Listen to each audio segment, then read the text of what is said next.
Salam dostlar, bu videoda Fizika İnşaat blok ünitəsində qarşınızda sadəcə 3 valif sual tipinə baxacağıq. Suallar bir atım bir şəkildə izah edəcəyim ki, sualları daha rahat və daha ətraflı bir şəkildə başa düşə bilərsiniz.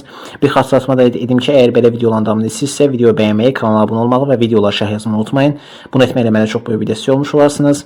O zaman başlayaq. Demək ki, birinci sualımızdan davam edək. Deyək ki, nüfusu epsilona mail oluşa qab, intensivliyi Y0 olan birinci elektrik sahəsində yerləşən, -.2 ilə N məsafədə yerləşən A nöqtəsinin yekun elektrik sahəsinin intensivliyi modulu hansı ifadədə təyin olunur? Biz ilk önce burada baxın nəyə? Birinci burada bizə bir dənə A nöqtəsi, bir dənə də mənfi elektrik yükünə malik Q yüklü burada bizə verilib. A nöqtəsinə təsvir edən elektrik sahəsi ümumiyyətlə A nöqtəsindən keçən elektrik sahəsinin intensivliyi Y idi. Y nəyə bərabərdir? Yəni YA bərabər nəyə? Y0 bölünsün epsilon. Niyə? Çünki A nöqtəsi maya daxilində yerləşdiyi üçün intensivliyi Y0 bölü epsilon, yəni epsilon dəfə azalmış olur. Bunu buradan təyin etdik. İndi mənfi elektrik yükü üçün yazsam, buna da nə yazım mən? YQ yazım. Yəni YQ bərabərdir, YQ bərabərdir. Deməli belə yazım. KQ0 bölünsün R kvadratı. Bir də buraya yazalım epsilon. Niyə epsilon yazalım? Çünki bu da mənfi elektrik yükü, bu da maya daxilində yerləşdiyi üçün olur belə YQ bərabərdir KQ0 bölək. Maya daxilində yerləşdiyi üçün intensivliyi epsilon qədər azalır. Yəni olur KQ0 bölünsün epsilon R kvadratı. Bunu buradan təyin etdim. İndi burada mən baxıram nəyə? Mən burada bilirəm ki, ümumiyyətlə elektrik qüvvə xəttləri müsbətdən çıxıb mənfiyə daxil olur. Yəni mənfiyə daxil olduğu üçün, deməli elektrik qüvvə xətti mənfiyə daxil olacaq və A nöqtəsində olduğu üçün, yəni A nöqtəsi ilə üzbəüz olduğu üçün A nöqtəsindən çıxıb mənfi yükə daxil olmuş olacaq. Deməli, A nöqtəsindən keçən elektrik sahəsinin qüvvə xəttləri bu istiqamətdə, mənfi yükə təsir edən, ümumiyyətlə mənfi yükə daxil olan elektrik sahəsinin qüvvə xəttləri bu istiqamətdədir və mən də buradan görürəm ki, bunlar bir-birlə 90 dərəcə bucağı əmələ gətirmiş olur. Deməli, YA və YQ bir-birlə 90 dərəcə bucağı əmələ gətirmiş olur. Yəni buraya yazıram ki, bu YA-dır. Bu da nədir? YQ-dür. Bunu buradan təyin eləmiş oldum. Əgər bunlar bir-birinə 90 dərəcə bucaq altındırsa və bizdən də Y ümumi, yəni ümumi elektrik sahəsinin intensivliyi sorulursa, yazan buraya Y ümumi. Bu nəyə bərabərdir? Bundan kök adı kvadrat cəmləri. Niyə? Çünki biz Pifagor teoremindən bilirik ki, əgər bu düzbucaqlı 3bucaqlısa, bura A, bura B, burada S isə, biz buradan bilirik ki, əgər bunlar 90 dərəcə bucağı əmələ gətirirsə, A kvadrat plus B kvadrat nəyə bərabərdir? S kvadratına bərabərdir və mən buradan S-ni tapsam, S bərabərdir kök altında A kvadrat plus B kvadratı ifadəsindən bu bərabər olmuş olacaq. Bunu buradan təyin etdik. Ona görə də Y ümumi, yəni ümumi elektrik sahəsinin intensivliyi YQ ilə YA-nın kök altı kvadrat cəmləri bərabər olmuş olacaq. Ona görə belə yazıram. Bərabərdir kök altında YA-nın kvadratı pürüsünə YQ-nün kvadratı. O da bərabərdir. O da bərabərdir. Belə yazıram. YA-nı yenə yazıram. Y0 bölünsün epsilonun kvadratı. Yəni olur nə? Y0 kvadratı bölünsün epsilon kvadratı. YQ-nü yenə yazıram. Nə? Deməli K kvadratı, Q kvadratı bölünsün epsilon kvadratı E üstü 4. Niyə? Çünki normalda bu K2 bölünsün epsilon R kvadratı. Amma biz bunu kvadratı yüksəltəndə olur K kvadratı, Q kvadratı bölünsün epsilon kvadratı R üstü 4. Və mən buradan epsilon kvadratdan çıxarsam mərkəzi xaricində qalır belə. 1 bölü epsilon, deməli 1 bölünsün epsilon vurulsun nə? Olur belə kimi, deməli Y0, deməli Y0 kvadratı plus burada qalır nə? K kvadratı, Q kvadratı, bir də E üstü 4 qalır. Deməli cavabımız nə olacaq? 1 bölü epsilon vurulsun Y0 kvadratı plus K kvadratı, Q kvadratı bölünsün E üstü 4. Buna hardan aldıq? YA ilə YQ perpendikular yerləşirlər. Bəs Y ilə YQ-nun perpendikular yerləşməsini hardan aldıq? Təbii ki də buradan aldıq. Çünki biz burada dedik ki, bu A nöqtəsindən keçən elektrik sahəsinin intensivliyi bu istiqamətdədir və biz də bilirik ki, mənfi yükə təsir edən elektrik sahəsinin intensivliyi mənfi yükə doğru yönəlir. Deməli, bu da A nöqtəsindən bu istiqamətə yönələcək. Bu istiqamətə yönəldiyi üçün və bunlar da bir-bir perpendikular təşkil etdiyi üçün, deməli, bu da, yəni YQ-nun ümumi intensivliyi bunların, yəni Y ilə YQ-nun kvadrat cəmləri bərabər olmuş olur. Y da Y0 bölünsün epsilondur, YQ da KQ0 bölü R kvadratı, prosa maya daxilində yerləşdiyi üçün KQ0 bölü R kvadratı bölünsün epsilona bərabər olmuş olur. Yəni 1 bölü epsilona bərabər olmuş olur. Bu qədər sadə. Yəni burada cavabımız nə olacaq? 1 bölü epsilon vuraq. Kök altı Y0 kvadrat plus K kvadrat kök kvadrat bölünsün R üstü 4. Yəni A variantımız olmuş olacaq. İndi keçək növbəti sualımıza. Sonraki sualımızdan ikinci sualdan davam edək. İntensivliyi 20 Newton bölünsün kullanılan bir elektrik sahəsində hərəkətə başlayan elektron sürəti 2 və 16 metr bölü saniyə olması üçün neçə santimetr yol getməlidir? Digər təsirlər nəzərə alınmır. Y bölünsün N bərabərdir 2 və 11 kulon bölünsün kiloqram. Demək ki, biz burada nə yazırıq? Birinci biz bilirik ki, sabit elektrik cərəyanı bölməsində A bərabərdir Q. Bunu buradan yazdıq. İndi bizim bir düsturumuz da var. Deməli, Y bərabərdir U bölünsün D düsturu. Mən buradan onu tapmış olsam, U bərabər nəyə? U bərabərdir YD-yə. Bunu buradan yazmış oldum. O zaman U bərabərdir YD ifadəsini mən buraya yazam. Olur nə? Q, Y, D. Bunu buradan tapmış oldum. İndi işin belə bir düsturu da var. A bərabərdir. İş bilir ki, enerji də bir yandan nədir? Kinetik enerji. Yəni kinetik enerji düsturu, yəni MV kvadrat bölünsün 2 düsturunu yaza bilərəm. Onda A MV kvadrat bölü 2 isə onda A bərabərdir MV kvadrat bölünsün 2 yaza bilərəm. Və mən də buradan bilirəm ki, QYD ifadəsi MV kvadrat bölünsün 2 ifadəsinə bərabərdir. Onda belə yazıram. QYD bərabər nəyə?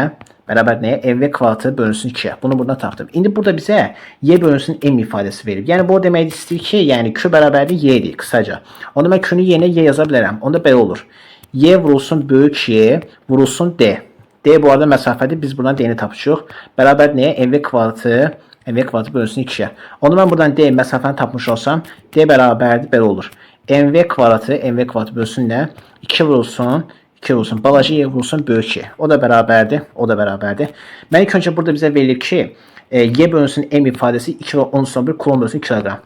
İndi mən onda m bölünsün y ifadəsini tapmış olsam, m bölünsün y ifadəsi mən bilirəm ki, 1 bölünsün y bölünsün m'dir. Çünki bu tərsinə qalxır olur nə? Yenə də m bölünsün y-yə bərabər olmuş olur. Ona görə m bölü y-nin əvəzinə mən 1 bölünsün y bölünsün m yaza bilərəm. Yəni qısaca 1 bölünsün y bölüm, yəni 2 və 10^1 yaza bilərəm. Onda belə olmuş olur. M bölü y'nin əvəzinə bunu yazıram.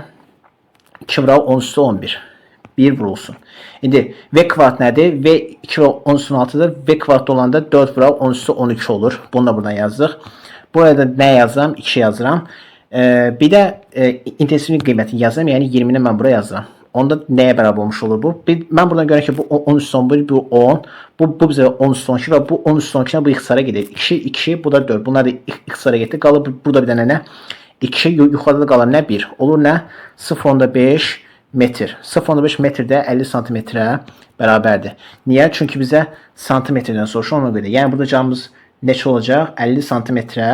Bax burada bizə santimetr soruşduğu üçün cavabımız olacaq 50 santimetr. 50 santimetr. İndi keçək növbəti sualımıza. Son sualımızda 3-cü sualda əməliyyat müsbət nöqtə və yük müstəvi kondensat lövhələr arasındakı birinci elektrik sayəsində ABC trayektoriyası üzrə sabit sürətlə hərəkət edilir. Sabit sürət. Yükün bu sayədəki potensial enerjisinin zamanı asılı qrafikləri hansıdır? Gəlin indi bu qrafiki quraq. Birinci mən burada baxıram. Mən burada görürəm ki, bir müsbət var, bir də mənfi. Mən də bilirəm ki, elektrik sahəsinin qüvvə xəttləri müsbətdən çıxır, mənfiyə daxil olur. Yəni qısaca müsbət mənfi istiqaməti. Yəni bu istiqamətdə daxil olmuş olacaq. Bunu buradan bildim. İndi mən bilirəm ki, y istiqamətində potensiallar fərqi azalır. Məsələn, A nöqtəsində olan potensiallar fərqinə, yəni F1-ə mən nə deyirəm? 10 deyirəm. B nöqtəsində olan potensiallar fərqi F2-ə deyirəm, məsələn, 6. İndi mən bilirəm ki, A nöqtəsində olan potensial enerjini hesablasın, yəni WA nəyə bərabərdir? Q vurulsun F1-ə. Yəni qısaca bəlan kimi olacaq. Q bu arada eyni nöqtə və yüklü, yəni ABC trayektoriyası üzrə hərəkət edir və o dəyişməz qalır, yəni olduğu kimi sabit qalmış olacaq. Onda bəlan kimi olur. Q vurulsun F1 nəyə bərabərdir? F1 10'a bərabərdir. Ona görə yeni yazsam 10 olur nə? 10 Q. Bunu buradan tapdım. İndi WB-ni buradan tapsam WB nəyə buradan bərabərdir? WB bərabərdir. Q vurulsun B nöqtəsindəki F2. Buna da biz neçə dedik? 6 dedik. Olur nə? Q vurulsun 6, yəni 6Q'ya bərabər olmuş olacaq.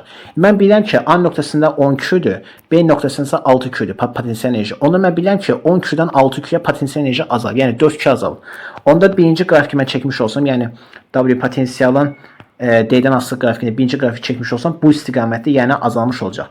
İndi keçirəm indi buradan B və C hissəsinə. Mən bilirəm ki, elektrik sahəsinin qüvvə xətti bu istiqamətdədir. Mən də bunu baxın, bu istiqamətdə çəkirəm. Bunu belə kimi çəkdim. Bu istiqamət isə onda C nöqtəsində də bu istiqaməti keçmiş olacaq. Və burada mən bir dənə B nöqtəsindən keçən bir dənə perpendikulyar bir dənə düz xətt çəkmiş olsam, mən görürəm ki, C və B nöqtə ikisi də bu ekvipotensial səthinin üstündədir. Biz də bilir ki, əgər iki nöqtə ekvipotensial səthinin üstündəsə, onlar orada olan potensiallar fərqi bir-birinə bərabər olmuş olur. Yəni qısaca burada F2 bərabər 6-dırsa, C nöqtəsində də F3 bərabərdir 6 olmuş olacaq. Onda mən C nöqtəsindəki potensial enerjini hesablasam, WC bərabərdir Q vurulsun F3, o da bərabərdir Q vurulsun 6-ya. O da bərabər nəyə? 6Q'ya. Görürəm ki, B nöqtəsində 6Q'dur. Bu arada mən BC trayektoriyasına baxıram, yəni ona görə deyirəm. Deməli, WB, yəni B nöqtəsində potensial enerji 6Q'dur. C nöqtəsində potensial enerji isə 6Q'dur. Deməli, dəyişmir, olduğu kimi qalıb. Dəyişmirsə, onda bəlkə ki, W potensial D qrafikində, ikinci qrafik xətti W potensial xəttinə, yəni bu xəttə perpendikular olacaq və bu istiqamətə getmiş olacaq. Deməli, qrafikimiz nə olacaq? Bu şəkildə olmuş olacaq. Belki de bu videoda bütün yeter ki fiskal ikinci blok imtihanı destek videosu olarak çektim. Bu videoda fiskal ikinci blok imtihanında karşınıza çıkabilecek 3 var 100 bin təqdim ettim. Ümid edirəm ki bu video sizə çox faydalı oldu. Əgər belə videolardan sizsə video bəyənməyi, kanala abunə olmağı və videoları aşağı yazmayı unutmayın. Hər birinizi çox sevirəm. Növbəti videolarda görüşəndək sağ olun, salamatçılıqla qalın.